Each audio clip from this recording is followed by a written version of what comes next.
will recognize himself and then the ranking member for purposes of making an opening statement. The Committee on Benghazi exists because the House of Representatives voted for it to exist, and in the process made it very clear what is expected. If you have not read the House resolution authorizing this committee, I would encourage you to do so. For those asking for a roadmap or a scope of the investigation or want to know what the committee intends to do, the resolution passed by the House of Representatives, I hasten to add, with 7 Democrats voting yes, answers all of those questions.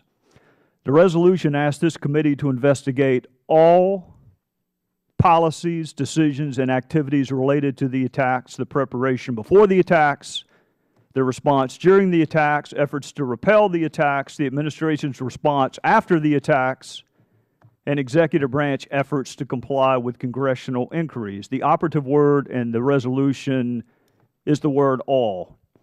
And the word all is about as comprehensive a word as you could use. So it stands to reason if you're asked to conduct a full and complete investigation into all policies, decisions, and activities, you need to access all witnesses and all relevant documents.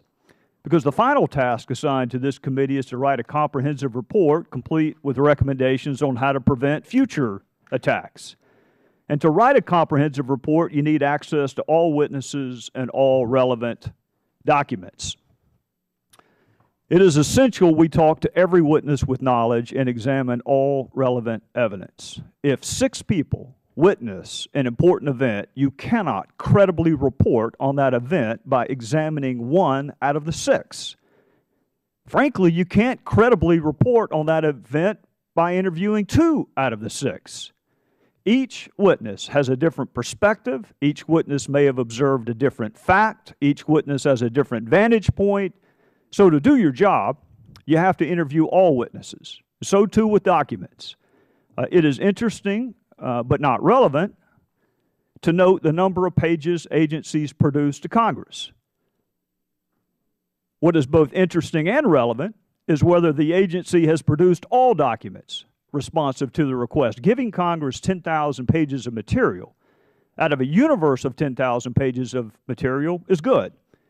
Giving Congress 10,000 pages of material out of a universe of 100,000 pages of material does not get us any closer to issuing a final report in a timely fashion.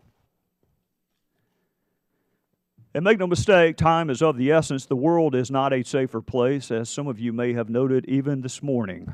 It is not safer than it was in 2012, so the sooner we make recommendations related to the improvements that make lives better for the women and men who serve us abroad, the better. Moreover, time does not make investigations or witness recollections or memories or evidence better either.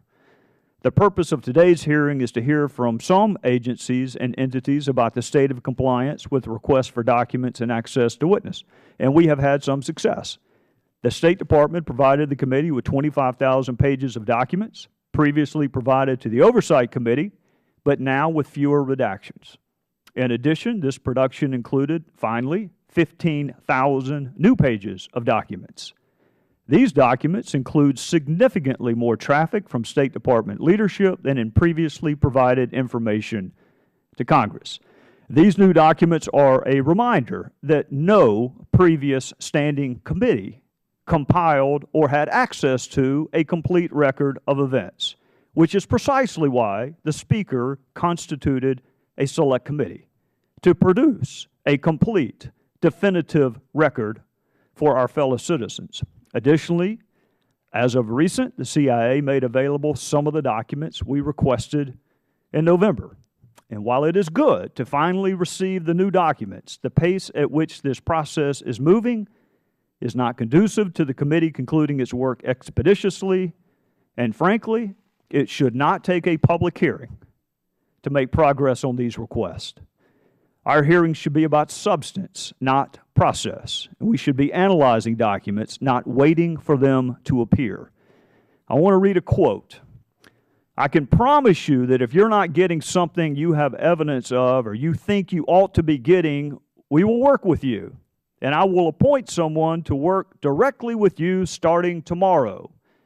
With you, Mr. Chairman, to have a review of anything you don't think you've gotten that you're supposed to get. Let's get this done, folks. That was Secretary John Kerry.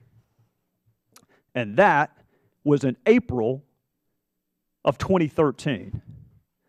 So my objective is simple. I want to be able to look the family members of the 4 murdered Americans in the eye and tell them we found out everything that we could.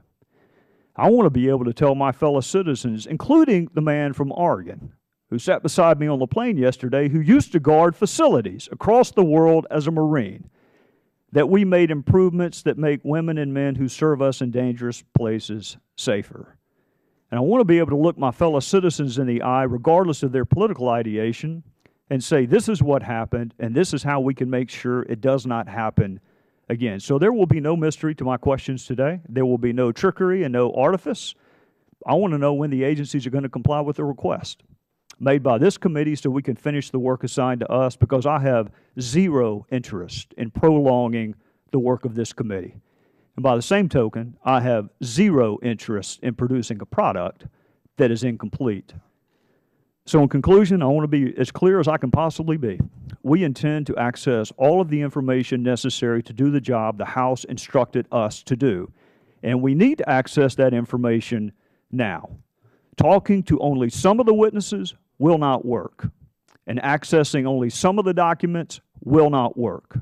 If you want all of the truth, then you need all of the information. And we will do it in a respectful way, worthy of the memory of the 4 who were murdered and worthy of the respect of our fellow citizens. But it is going to be done, and the sooner the agencies make these documents and witnesses available to us, the sooner we can do what we were asked to do. And with that, I would recognize the gentleman from Maryland.